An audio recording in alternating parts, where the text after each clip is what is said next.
বাড়িতে আব্বা আম্মার সম্মান নাই, এটা খুব খারাপ জিনিস। আমি আপনাকে বলতেছি ক্যামেরার সামনে, আমার আব্বা আলহামদুলিল্লাহ, আমার আব্বা কেন এটা আমি চিন্তা করি, আব্বার কি রহমত।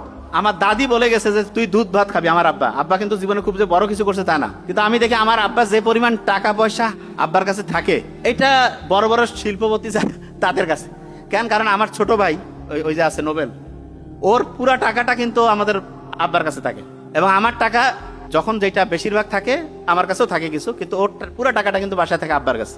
তা সেদিন আমি গল্প করতেছিলাম, কাছে কি ব্যাপার, বাড়িতে আব্বার কাছে, হ্যাঁ টাকা লাগলে আব্বার কাছ থেকে নেই। এবং এইটার যে বরকত, আমার ছোট ভাই আছে, ওকে আমি আবার আরেকটা বুদ্ধি দিছি যে প্রত্যেকদিন আম্মাকে টাকা দিবি। আম্মা আবার অল্পতেই দোয়া করে খুব, প্রত্যেকদিন বোধহয় আম্মাকে 2000 না 3000 ভাই কি একটা সিস্টেম আছে এখন, প্রত্যেকদিন 2000, ওই যে রুগী দেখে একটা পার্সেন্টেজ আম্মাকে দেয়। আমি বলছি খালি আল্লাহর রহমত, যাজাক আল্লাহ, খালি হইতে থাকবে।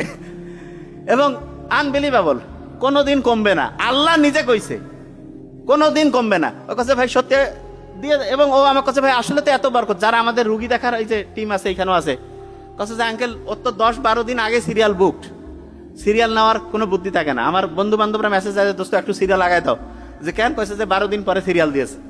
তা এইটা হচ্ছে বাপ মার দোয়া কারেন্টের মতো কাজ করবে। কিসের ওইলা অলি পীর হ্যান ত্যানের পিছিয়ে দৌড়ি লাভ আছে? বাড়িতে সবচেয়ে সেরা পীর, সবচেয়ে সেরা অলি বসে আছে, আব্বা আম্মার সাথে কানেকশন করেন না কেন?